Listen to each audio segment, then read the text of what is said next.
Assalamualaikum warahmatullahi wabarakatuh. Saya Christine Simanjuntak hadir dalam Bincang Jalasena.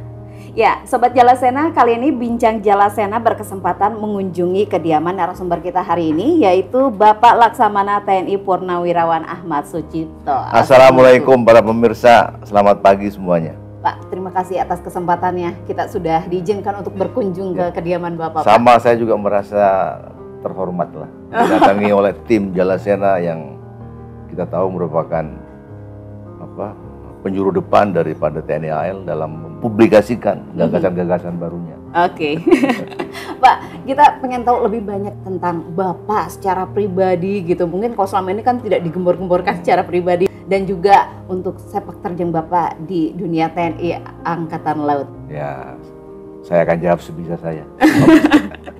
Oke, Pak, sebelumnya saya ingin mengetahui terlebih dahulu apa saja kegiatan Bapak sekarang ini, Pak. Apakah masih terlibat di organisasi-organisasi? Ya.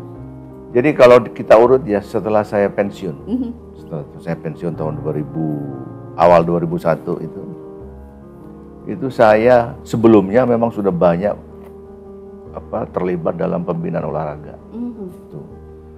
1996 saya sudah ketua Federasi Dayung Indonesia, POTSI, PB POTSI. Saya pegang POTSI itu 20 tahun. Baru diganti menjelang Asian Games kemarin tahun 2016.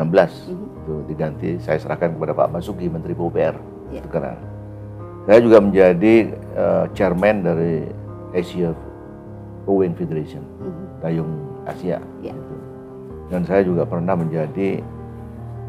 dipercaya membina atlet-atlet elit Indonesia dalam 2 program. Program pertama namanya program atlet andalan.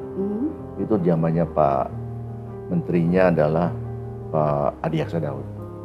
Itu pertama kali kita mencetuskan gagasan pembinaan atlet elit nasional. Gitu. Para petarung-petarung jagoan-jagoan kita di bidang olahraga itu dalam suatu sistem formula yang sedemikian rupa untuk bisa mengantarkan atlet-atlet ini ke podium level internasional.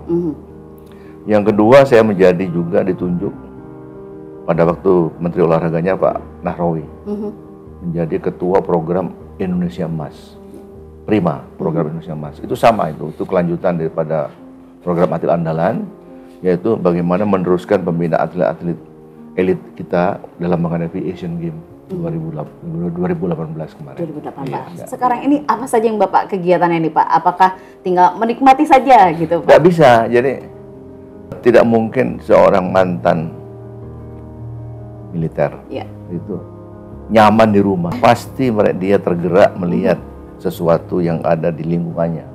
Gitu. Nah, pasti. Yang sekarang ini apa nih, Pak? Saya tahun 2016 saya berhenti sebagai ketua program Indonesia Emas. Itu saya ditarik oleh Pak Agung Gumelar. Itu, Cip, kamu ikut sama-sama kita ke Dipo Pabri, Persatuan Purnawirawan TNI dan Polri dan Warakauri.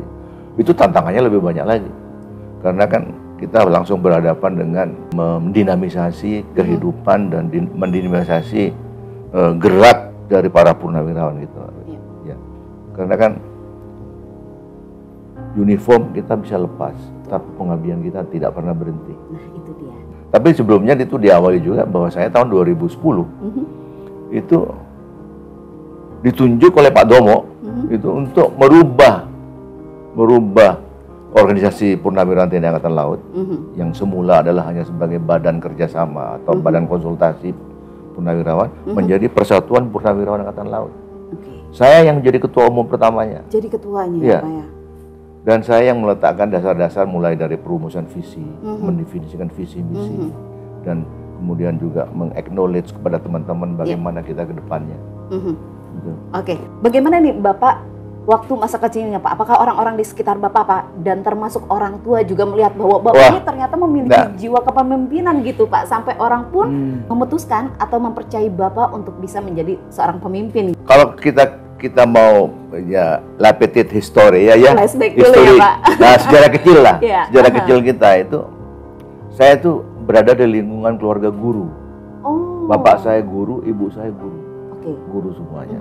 Saya bersaudara 6 orang. 6 orang. Ya. Tinggal saya sendiri sekarang. Terakhir kakak saya Dr. Ahmad Suyudi, Menteri Kesehatan. Iya, mantan Menteri. Itu meninggal bulan Mei kemarin. Kemarin ini ya, Pak? Meninggal. Dan Jadi, Bapak anak keberapa nih, Pak? Saya anak 1, 2, 3, 4, keempat. Anak keempat. Jadi tinggal saya sendiri. Adik saya kemarin kena COVID meninggal juga. Salah satu profesor dokter gigi di UNER, Profesor Tuti itu. Gak selamat juga meninggal. Itu. Jadi masa kecil saya ya masa kecil di kampung. Kota kecil Bondowoso itu. Jadi kehidupan saya itu banyak dibentuk oleh pandu. Saya aktif di kepanduan, gitu. Nah kepanduan itu yang pertama kali membentuk karakter. Ya. Karena sejak kecil belum ada pramuka waktu itu, namanya masih pandu. Gitu. Nah saya ikut pandu namanya Pandu Hizbul Waton Muhammadiyah, karena keluarga saya keluarga Muhammadiyah. Gitu. Hizbul Waton itu pedomannya adalah fastabiqul khairat. Gitu. Marilah kita berlomba-lomba mengejar kebajikan. Itu. Jadi sejak kecil ditanamkan sudah nilai-nilai luhur daripada manusia itu. Yang kemudian dan keluarga kita, bapak saya kan guru. Itu sangat strict, disiplinnya luar biasa. Gitu. Luar biasa. Pernah terjadi ya, saking luar biasanya disiplinnya itu ya. Apa tuh, Pak? Waktu saya masuk Akademi Angkatan Laut, itu kakak saya tuh khawatir. Cipto gimana, tahan nggak dia di AL gitu loh kan? Kan AL terkenal sangat strict, sangat waduh luar biasa kan itu, sampai hukuman fisik dan sebagainya. Khawatir mereka, gitu. Saya jawab, waduh masih lebih ringan AL daripada rumah. Jadi justru sebenarnya masih lebih ringan AL daripada rumah. Jadi saya kembalikan waktu saya masih kecil, bagaimana suasana pendidikan di dalam rumah tangga saya itu. Sampai sering saya mau minggat itu sering waktu kecil, namanya anak kecil. Iya, anak-anak itu.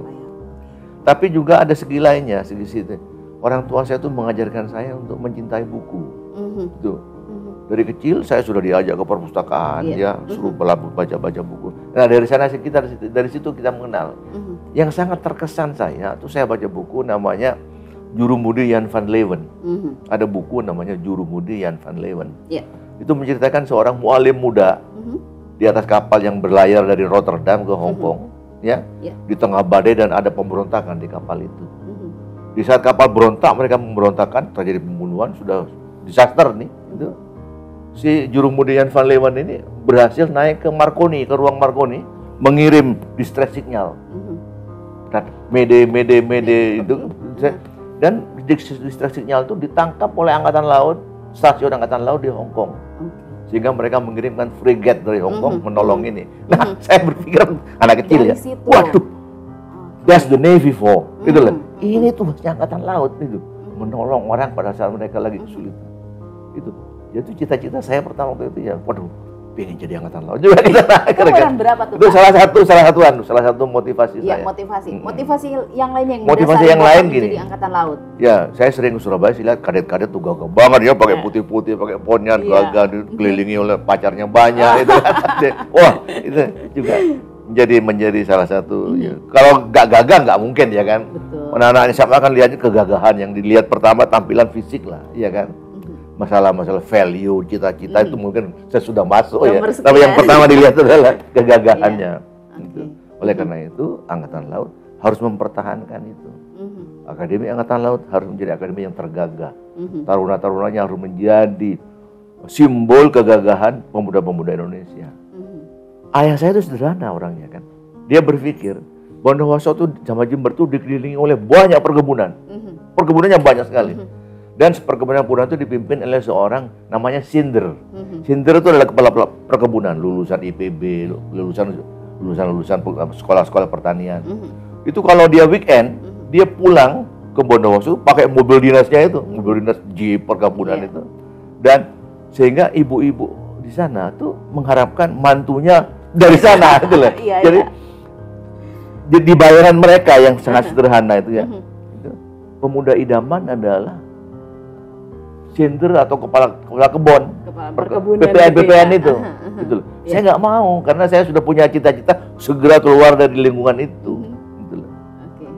Maka waktu bapak saya sekolahkan saya ke IPB, saya masuk IPB di Bogor itu ya. Dapat setahun saya lari ke mana? ke Gunung Sahari mendaftar kadet. Jadi awalnya tanpa restu gitu ya Pak ya? Tanpa restu. Tanpa restu. Iya. Biasanya kalau ibu kan lebih bisa diobrolin gitu ya iya, Pak? Kalau bapak yang ingin betul-betul saya itu jadi insinyur pertanian. Karena kan di Bondowoso itu banyak kebun, perkebunan. Iya betul. Yang berhasil kakak saya yang sulung itu jadi direktur perkebunan di Jember. Nah kalau menurut Bapak sendiri, bagaimana seseorang bisa memiliki jiwa kepemimpinan yang baik gitu Pak? Ya. Jujur ya, banyak teman-teman saya itu yang lebih hebat dari saya, di leading saya. Banyak yang lebih pintar dari saya, banyak yang lebih gagah dari saya, banyak juga yang lebih jago matematik, orang namanya. Tapi kadang-kadang saya bilang, loh kenapa kok saya? Kenapa Pak? Anything happen for a reason. Jadi kita tidak boleh menganggap bahwa sesuatu itu karena hasil keringat saya sendiri, hasil kerja saya sendiri. Enggak. Pasti ada campur tangan dari Gusti Allah. Campur tangan. Tetapi kita sebagai manusia harus menyiapkan jalannya. Harus menyiapkan jalannya. Tidak ada sulapan, tidak ada magic, tidak ada.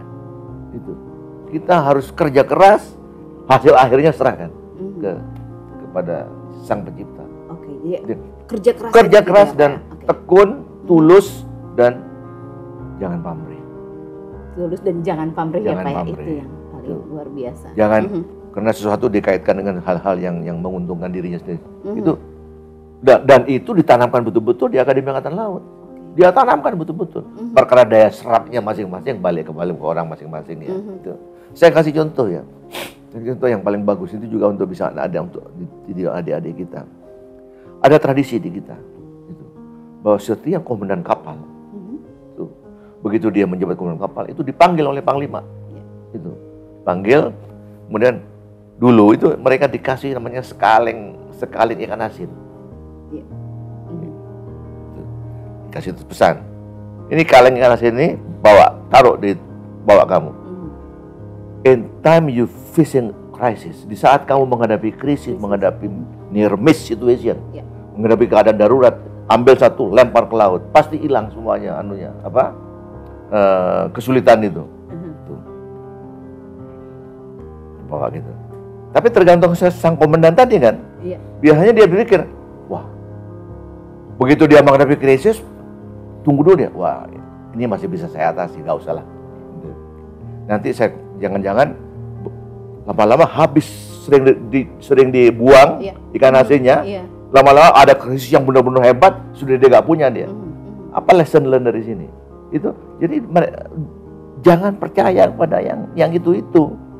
Walaupun awalnya percaya, ya, tapi jangan dulu, kerja dulu, pecahkan dengan kemampuan sendiri.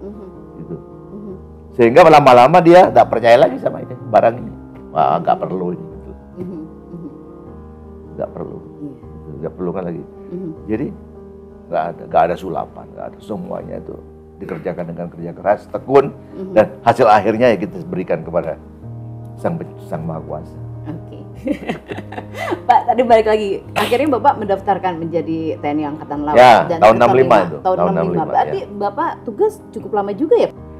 Iya, tahun 65 saya di kapal itu sampai tahun 93. Oke. 92 selesai tugas. Sebelumnya itu saya selalu dari kapal kombatan satu, kapal kombatan lain.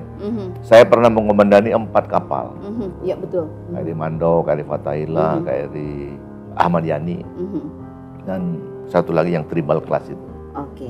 Kalau misalnya tadi Bapak ternyata banyak pengalaman-pengalaman ya pada saat menjadi prajurit TNI Angkatan Laut. Seperti halnya nilai-nilai yang Bapak dapatkan, itu apa saja Pak? Banyak banget. Yang paling tapi luar biasa gini, dan mungkin yang relevan gini lah, yang relevan tuh ya. Laut mengajarkan kepada kita betapa pentingnya teamwork. Betul. Di Angkatan Laut lebih-lebih lagi itu. Bahwa di laut itu tidak ada pemain tunggal. Komandan dibantu oleh para perwiranya dan dibantu oleh anak buah namanya ships companies itu namanya itu menjelaskan tugas-tugasnya sendiri. Ingat ya, Angkatan Darat kalau bertempur itu perwira memimpin prajurit.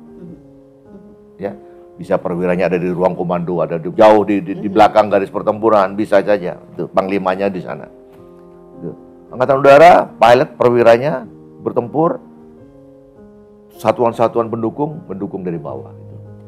Tapi Angkatan Laut bertempur, tempatnya sama, komandan sama anak buahnya sama perwira yang lain dalam satu space, satu lingkungan yang sama, sehingga gimana nggak ada kerjasama, jadi teamwork sangat diperlukan, sangat diperlukan itu. Bahwa setiap komandan itu tugasnya adalah membentuk unitnya, membentuk satuan-satuannya menjadi satuan yang kohesif, utuh, kokoh, berdasarkan tegak berdiri di atas dasar-dasar solidaritas, nasional, persaudaraan, setia kawanan, loyalitas itu. Karena dia militer tidak ada persamaan, nggak ada, yang ada persaudaraan. Gitu. Nggak mungkin karena itu kita ada hierarki itu tadi, tidak ada persamaan, yang ada adalah persaudaraan. Nah, persaudaraan ini yang ditempa bersama-sama terutama di laut. Iya, betul. Di lingkungan armada itu sangat-sangat penting. Ya. Seorang komandan harus bisa berapresiasi dengan baik terhadap intensi panglimanya. Seorang komandan harus bisa menerjemahkan apa maunya panglimanya, niat panglimanya. Komandan atasan juga demikian. Komandan bawahan harus mengetahui betul-betul. Kalau perlu tanpa komunikasi. Iya. Kenapa? Karena di laut kibaran bendera bisa tidak terlihat. Cuaca buruk, ya kan? Ada kabut, ada foggy, nggak terlihat. Gitu kan? Radio bisa di-jam. Kadang-kadang sinyal Morse terganggu, distorted karena gelombang. Iya. Dan kadang-kadang kapal-kapal kita itu bergerak dalam situasi radio silent, diam radio.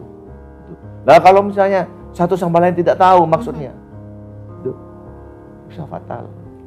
Jadi sepertinya TNI Angkatan Laut ini paling menegangkan ya Pak ya? Enggak juga, paling nyaman. Kalau saya dengar ceritanya lebih menegangkan gitu kan Pak? Oke, ya. Paling menarik. Paling menarik. An officers and a gentleman itu. Perwira Angkatan Laut itu gentleman semuanya. Iya, keren Pak, keren sekali. Yeah. Oke. Bapak juga menjabat sebagai Kepala Staf Angkatan Laut di tahun 99 sampai 2001. Dan saya dengar nih, Bapak ini adalah termasuk kasal terbaik sepanjang sejarah juga nih Pak. Wah, enggak tahu saya. Yang terang beginilah, saya menjadi kasal itu dalam situasi yang sangat memprihatinkan. Pada saat zaman reformasi ya? Jadi, pada saat itu tahun 99 itu kita nggak punya uang. Betul. Menterinya pada waktu itu adalah Pak Yuwono Sudarsono. Kita dipanggil waktu kita mau bahas anggaran. Ya. Anggaran kita hanya cukup untuk 9 bulan. 9 bulan. Itu harus dibagi 6. Karena Polri waktu itu masih masuk. Angkatan Laut hanya dapat 10,3% dari total anggaran. 10,3%. Bingung kita. Rapat Panggar dipimpin oleh Wakasal, dipimpin oleh Pak Srena. Itu gimana itu membagi ini? Sehingga kemudian satuan-satuan kita namanya overstretching. Jadi ada satuan-satuan yang kerjanya sangat berat ya karena kemana-mana pergi, yang lainnya tidak bisa diperbaiki. Jadi tidak ada keseimbangan. Yang namanya, kita kan punya namanya tuh jadwal olah gerak, jadwal olah guna, schedule of deployment. Itu cycles of deployment, nggak bisa dilaksanakan karena uangnya nggak ada. Nggak ada. Dan pecah kemudian berbagai-bagai keributan, social unrest ya. Di Ambon mereka berkelahi, di Kalimantan, di Halmahera. Aduh, berat. Dan Presiden, saya ingat Pak Presiden Abdurrahman ya, kerahkan kapal-kapalmu, cegah jangan sampai ada pengiriman senjata ke Ambon yang dilakukan oleh orang-orang lain. Jadi kita sekat tuh Ambon itu. Kita sekat supaya jangan sampai ada perkuatan yang tidak wajar. Karena sudah menyangkut konflik agama akhirnya. Tidak hanya suku tapi juga agama yang sangat-sangat memprihatinkan. Kita tahu semua akhirnya kan. Yang kedua, kalau yang pengalaman menarik adalah ini. Yang paling menarik. Bukan menarik, lucu lah. Lucu, oke. Satu ketika saya ditelepon oleh Jaksa Agung. Saya ada di Makassar waktu itu. Jaksa Agungnya waktu itu adalah yang ganteng itu. Marzuki Darusman. Marzuki Darusman. Ganteng orangnya kan, ya gagah. Telepon. ada perintah dari Gus Dur bahwa di Jakarta itu di Priok itu ada kapal judi.